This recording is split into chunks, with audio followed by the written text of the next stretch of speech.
날 때부터 맹인된 사람이라는 말씀을 가지고 이 시간 여러분들과 은혜를 나누고자 합니다. 자, 우리 책을 하나 소개하겠습니다.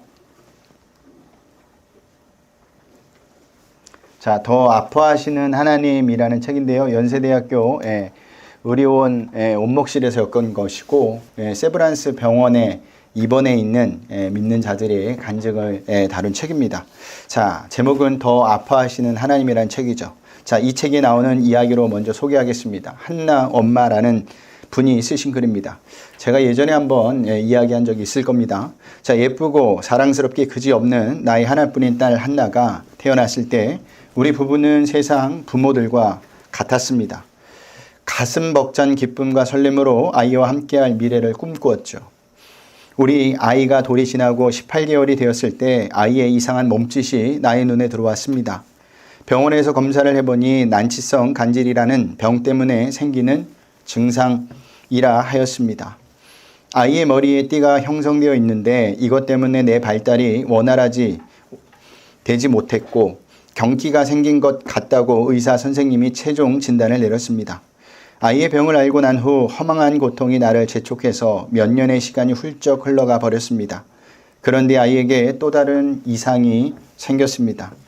아이의 심장이 너무 빨리 뛰어서 힘들어하고 일어나 앉아있지 않으려고 했습니다. 그래서 병원에 갔더니 혈액 수치가 정상의 3분의 1 정도밖에 안 되는 위험한 상황이니 당장 입원해서 수혈을 받아야 한다고 했습니다. 하루를 그냥 넘겼더라면 한나는 죽었을 겁니다. 또 시간이 흘러 한나에게 또 다른 이상이 생겼습니다. 2009년 11월 궤양성 대장염이라는 희귀 난치성 질환이라는 진단을 받았습니다. 설상가상으로 난치성 간질에 난치성 대장염이 추가된 겁니다. 한참 뛰놀고 잘 먹고 친구들과 학교 다니며 재밌어야 할 나이인데 우리 한나는 그러지 못하니 너무나 불쌍했습니다. 이런 아이를 낳아서 고생시키는 게 미안했습니다. 나 대신 한나가 벌을 받은 것 같았습니다. 그래서 하나님께 묻고 또 물었습니다. 왜 죄를 물으신다면 저를 벌하실 것이지 저 아이가 무슨 죄가 있나요? 여러분들에게 묻겠습니다. 한번 각자 대답해 보세요. 속으로요. 자, 한나가 아픈 게 엄마의 죄입니까? 아니면 한나의 죄입니까? 자, 이와 비슷한 이야기가 오늘 본문에서도 나오죠. 우리 1, 2절을 볼까요? 오늘 본문 1, 2절 우리 다 같이 읽겠습니다. 예수께서 길을 가실 때 날 때부터 맹인된 사람을 보신지라 제자들이 물어 이르되 라삐여 이 사람이 맹인으로 난 것이 누구의 죄로 인함이니까 자기니까 그의 부모니까. 아멘. 자, 예수님께서는 길을 가시다가 날 때부터 맹인된 사람을 만나게 되죠. 제자들이 예수님께 묻습니다. 저 사람이 맹인된 것은 누구의 죄입니까? 자, 이 질문 뒤에는 이런 생각이 깔려 있는 겁니다. 어떤 생각일까요? 죄 때문에 저런 병에 걸렸어.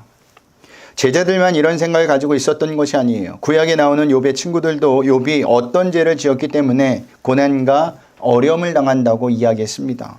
그래서 욥에게 친구들은요 하나같이 어떻게 하라고 했을까요? 하나님께 회개하라고 했습니다. 대부분의 종교도 마찬가지로 고통과 불행의 원인을 어디에서 찾을까요? 죄에서 찾습니다. 그래서 이렇게 말합니다. 너의 현재는 내 과거의 결과야. 너의 불행은 내 죄 때문이야. 원인과 결과에 의해 현재를 해석합니다.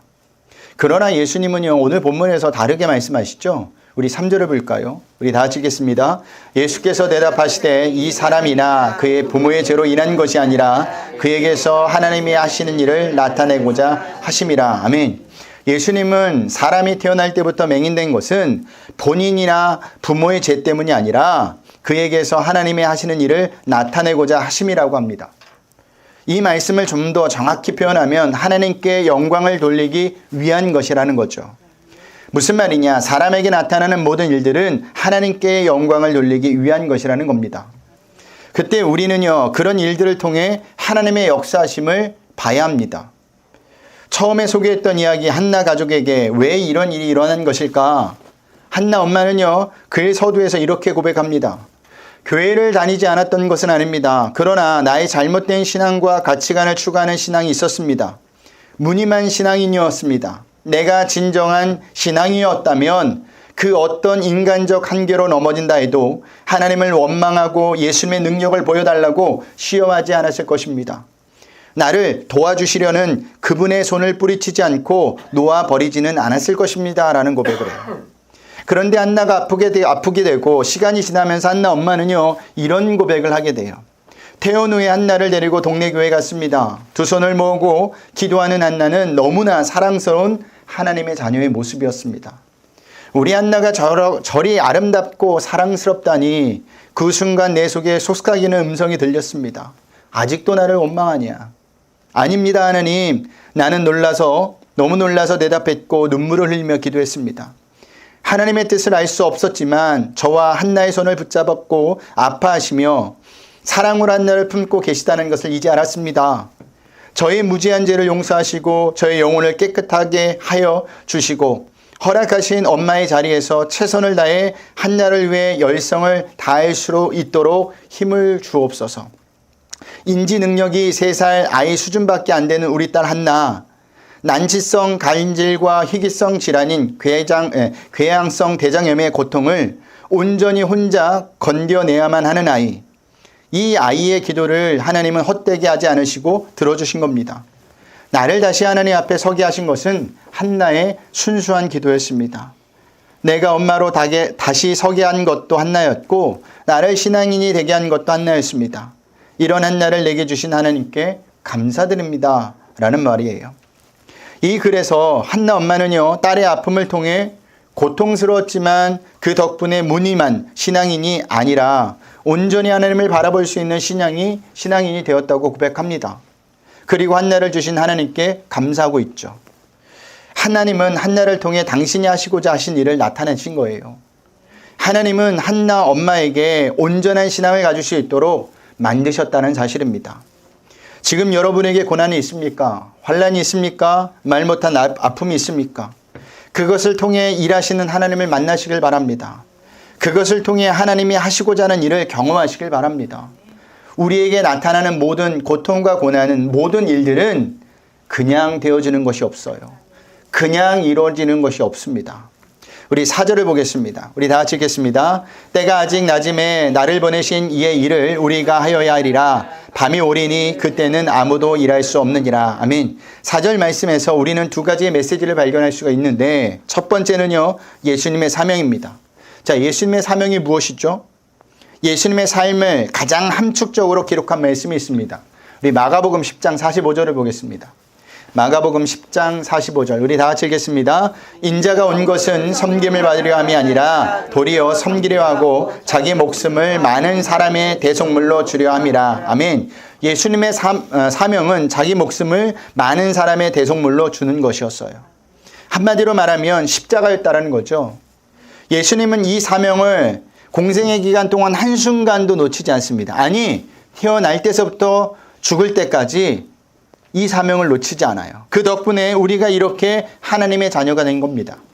또 다른 구절도 한번 볼까요? 요한복음 6장 38절 39절입니다. 다 같이 읽겠습니다. 내가 하늘에서 내려온 것은 내 뜻을 행하려 함이 아니요 나를 보내신 이의 뜻을 행하려 함이니라. 나를 보내신 이의 뜻은 내게 주신 자 중에 내가 하나도 잃어버리지 아니하고 마지막 날에 다시 살리는 이것이니라. 아멘. 여기서도 마찬가지죠. 예수님께서 이 땅에 내려오신 사명은 하나님의 백성을 하나도 잃어버리지 않기 위해서입니다. 그래서 잃어버린 영혼들을 한 사람 한 사람 친히 찾아가신 거예요. 매주 살펴보고 있는 요한복음에서도 봐도 4장에서 사마리아 여인을 찾아가셨고 5장에서 38년 된 병자를 찾아가셨고 8장에서 가늠한 여인을 찾아가셨으며 오늘 본문에서는 날 때부터 맹인된 사람을 찾아오셨습니다. 그리고 앞으로 살펴볼 11장에서는요. 세상에서 모두 끝났다고 하는 죽은 나사로까지 찾아가십니다. 자, 그 당시 그들은 어떤 사람이었을까? 모두 부정한 사람들이었어요. 사람들이 모두가 꺼려했던 사람들이었다는 겁니다. 왜냐하면 그들과 접촉만 해도 율법적으로 부정한 사람이 되기 때문입니다. 그러면 그 공동체에서 한동안은 살 수가 없는 거예요. 불이익을 당한다라는 겁니다. 그런데도 예수님은요, 그것을 생각하지 않으시고 부정한 사람들을 일부러 찾아가 주셔서 만나 주셨다는 사실입니다. 그들이 예수님을 만난 결과 그 부정들이 예수님에게 영향을 끼쳤나요? 아니죠. 오히려 그 부정들은 다 사라지고 말았습니다. 나사로는요, 예수님을 만남으로 새 생명이 주어졌죠. 38년 된 병자와 나면서부터 맹인되었던 사람은 예수님을 만남으로 치료를 받았습니다. 가늠한 여인도 예수님을 만남으로 죄에서 자유를 얻었고, 사마리아 여인도 예수님을 만남으로 다시 삶의 소망이 생겼다라는 겁니다. 그러면 우리는 예수님을 만난 결과 어떤 일이 벌어졌나요? 새 생명이 주어졌어요. 질병이 치료된 분들도 있을 겁니다. 삶의 소망을 가지는 분들도 있을 겁니다. 이것이 우리에게 예수님을 만난 결과라는 사실입니다.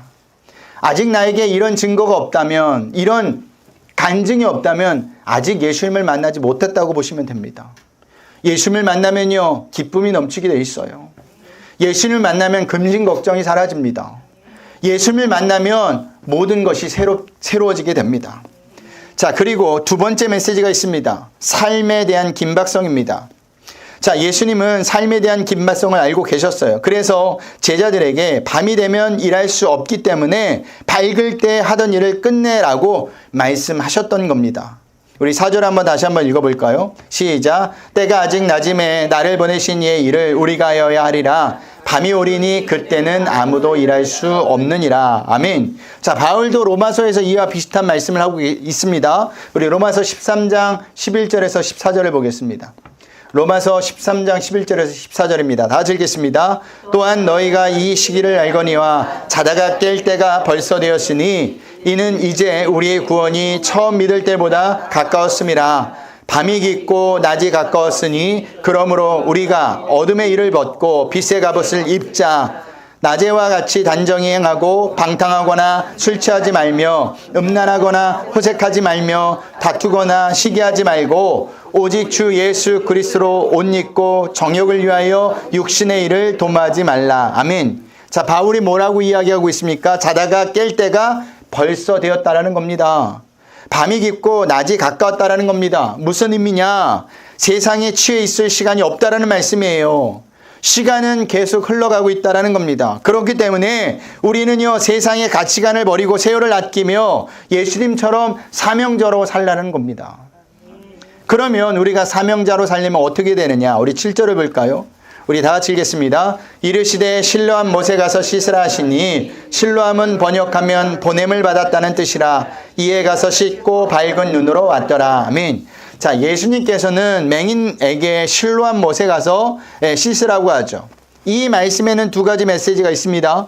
첫 번째는 낮은 데로 가라는 의미입니다. 실로암 못은요, 어떤 것이길래 예수님께서 거기 가서 씻으라고 하는 겁니까? 실로암 못은요, 히스기야 왕이 돌로 파서 만든 인공 못의 이름입니다.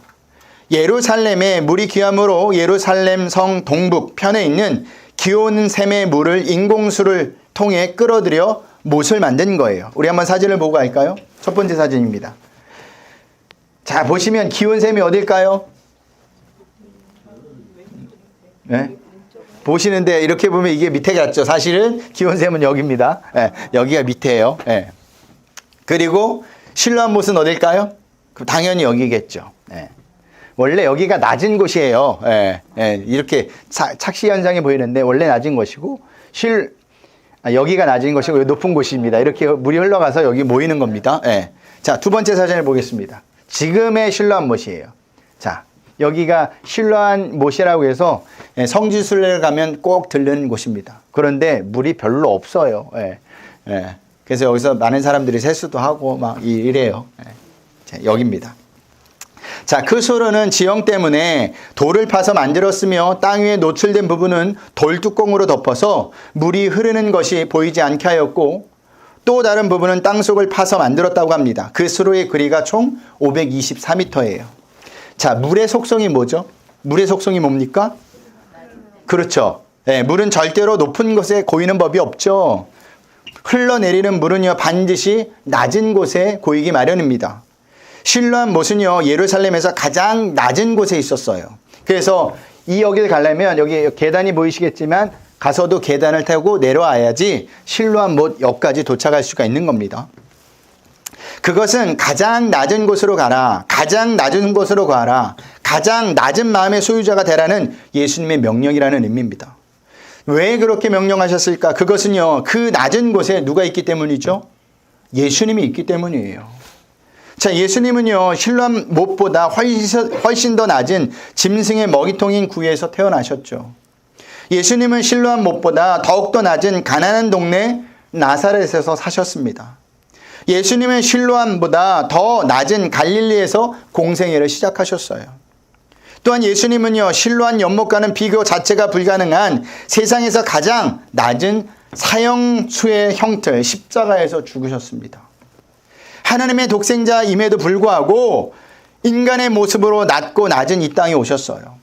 이처럼 예수님은 항상 어디에 거하셨어요? 낮은 곳에 거하셨다니까요. 그렇다면 우리가 예수님을 만나기 위해서 어디로 가야 합니까? 낮은 곳으로 가셔야죠. 그래야 예수님을 만날 수 있는 겁니다. 그런데도 많은 사람은 어디로 갈까요? 어디로 가요? 높은 곳으로 갑니다. 대접받으려는 자리에 가죠. 인기 있는 자리로 가려고 합니다. 근데요, 거기에는요, 예수님을 절대 만날 수가 없어요. 오히려 누가 기다리고 있을까요? 사단이 기다리고 있습니다. 높은 곳에 올라갈수록 유혹이 많죠. 대접받는 자리일수록 넘어질 일이 많습니다. 인기 있는 자리일수록 자기 스스로 자빠질 경우가 많아요. 그래서 예수님은요, 좁은 문으로 가라고 제자들에게 항상 말씀하셨던 거예요. 한번 볼까요? 마태복음 7장 13절, 14절을 보겠습니다.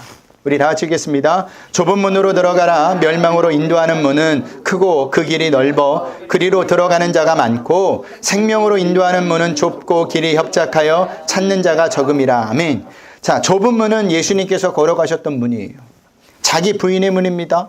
십자가의 문이에요. 쉬워 보일까요? 어려 보일까요? 당연히 어렵죠. 예. 그렇다면 하나님이 우리에게 시키실 일이 무엇이라 생각합니까? 높은 자리, 대접받는 자리, 인기 있는 자리일까요? 아니에요. 이 길은요, 우리 말고도 원하는 사람이 너무너무 많아요. 줄을 섰죠. 그런데 우리는 낮은 곳으로 가야 합니다. 그런데 왜 이 낮은 곳을 많은 사람이 갈까요? 낮은 곳을 많은 사람이 왜 안 갈까요? 왜 안 갈까요? 힘들기 때문이에요. 어려운 길이기 때문이에요. 다른 사람들이 가기 싫어하는 길이기 때문입니다. 그렇다면 생각해 보세요. 남들이 가기 싫어하는 어려운 길입니다. 그런데도 그 길은 중요한 길이에요. 그렇다면 여러분은 누구에게 맡기겠습니까? 우리 원장님, 예, 유치원에서 힘든 일 있어요. 어려운 일 있어요. 근데 중요한 일이에요. 누구한테 맡기겠어요? 내가 해요. 답이 아닌데 그게. 믿을 만한 사람에게 맡기겠죠. 내가 받았던 정말 믿은 사람, 많은 사람에게 맡기겠죠. 하나님도 마찬가지입니다. 우리에게 낮은 데로 가라는 것은요, 우리가 믿을만 하기 때문이에요. 얼마나 감사합니까? 우리가 뭔데 이렇게 중요한 일, 예수님이 하신 일을 하게 만든 겁니까? 전적인 하나님의 은혜라는 거예요. 우리는요, 그렇게 이 땅에 변함을 받았습니다. 거저 그냥 우연히 태어난 것이 아니라 이 사명을 감당하라고 이 땅에 우리를 보내셨다는 사실입니다. 그래서 아내 목사님은요, 이런 기도를 드렸어요. 우리 기도문 한번 띄워주실까요?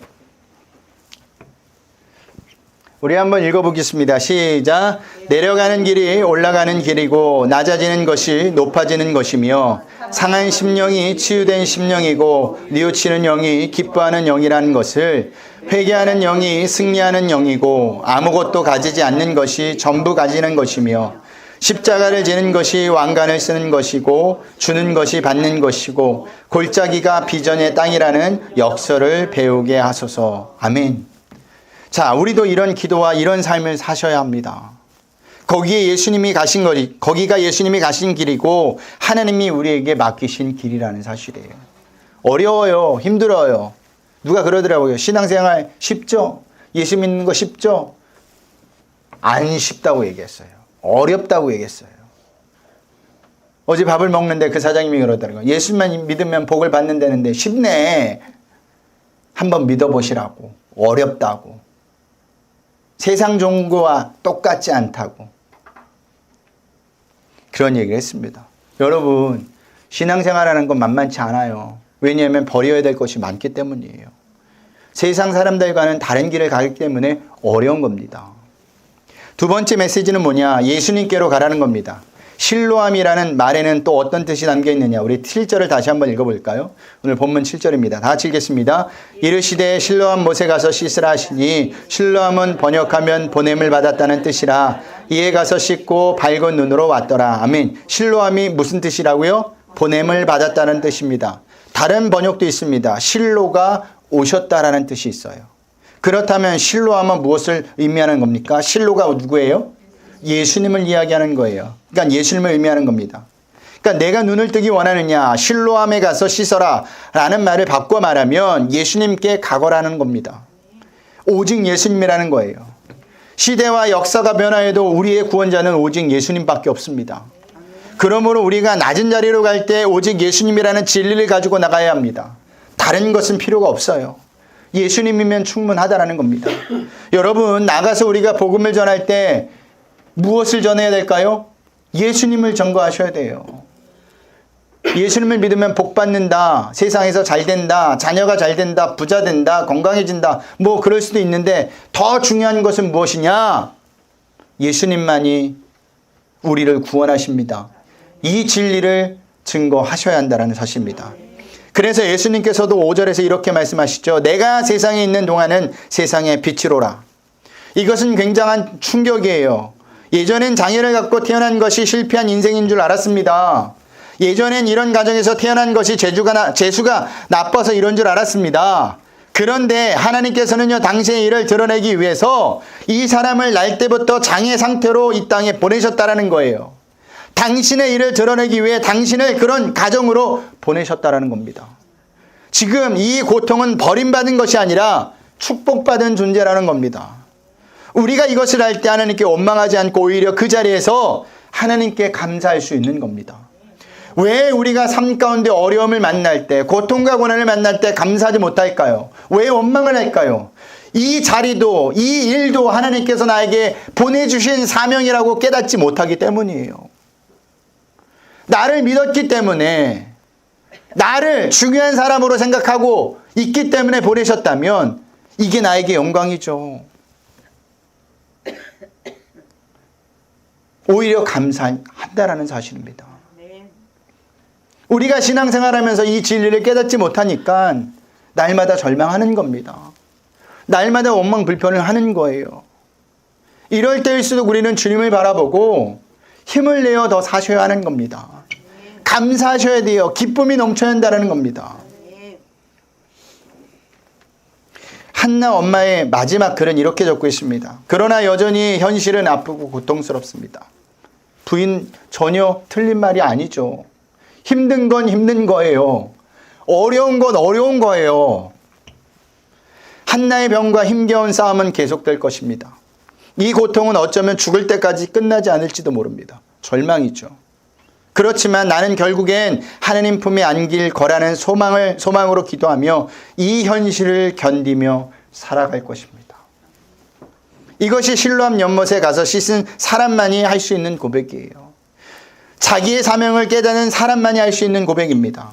이 사람들은요, 어떤 자리에 있던 하나님을 바라보며 견디며 하나님께 영광을 돌리게 된다는 겁니다. 빙점이라는 소설을 쓴 일본의 소설가 미우라 아유코는요, 폐결핵과 직장암 그리고 수많은 질병으로 몇 번이나 죽음의 문턱을 드나들었던 사람입니다. 근데 그녀가 이런 고백을 하고 있어요. 우리 한번 볼까요? 우리 한번 읽어보겠습니다. 시작. 병들지 않고서는 드리지 못할 기도가 따로 있습니다. 병들지 않고서는 믿을 수 없는 기적이 따로 있습니다. 병들지 않고서는 들을 수 없는 말씀이 따로 있습니다. 병들지 않고서는 가까이 갈 수 없는 성소가 따로 있습니다. 병들지 않고서는 우러러 볼 수 없는 얼굴이 따로 있습니다. 병들지 않고서는 나는 인간이 될 수조차 없었습니다. 아멘. 무슨 말이에요? 병들었기 때문에 내가 하나님을 만날 수 있었다라는 겁니다. 하나님께서 주신 고통과 고난은요, 우리를 어렵게 만들려고 한 것이 아니에요. 축복의 통로로 사명자로 부르셨다는 사실을 깨달으셔야 합니다. 더 아파하시는 하나님이라는 책에서 보면 이 한나라는 어머님의 글만 나오는 것이 아니라 모든 사람이 그 간증이 나오는데 그분들을 보면 여전히 치료 중에 계신 분들도 있고 사랑하는 가족을 떠나 보낸 분들도 있습니다. 하지만 그들에게는요, 그것을 통해서 많은 사람들에게 예수님을 소개할 수 있는 축복의 통로가 되었다라는 사실이에요. 그분들은요, 그 일을 겪으면서도 그들은 한결같이 자기와 같은 아픔을 겪고 있는 자들을 보게 되었고 그들을 찾아가게 되었다라는 겁니다. 그리고 그들 때문에 하나님을 알지 못했던 사람들이 하나님을 알게 되었고 믿게 되었다라는 거예요. 이것이 축복의 통로입니다. 힘이 드십니까? 어려우십니까? 남들에게 말 못한 사정과 아픔이 있으세요. 더욱더 하나님 앞에 엎드리시길 바랍니다. 그것이 낮은 데로 가는 것이며 그것이 예수님께로 가는 거예요. 우리에게 찾아온 힘듦, 어려움, 말 못한 아픔, 고통, 고난은 아무 의미 없이 찾아온 것이 아니라 하나님이 하시고자 하는 일을 나타내고자 우리에게 허락하셨다라는 사실입니다. 하나님의 영광을 위해서 지금 하나님은 여러분들을 쓰고 계세요. 그러니 한 주간도 여기에 힘을 얻고 주어진 삶을 다해서 삶에 최선을 다해 사는 저와 여러분이 되시길 소원합니다. 여러분은 혼자가 아니에요. 하나님이 여러분과 늘 함께 주실 겁니다.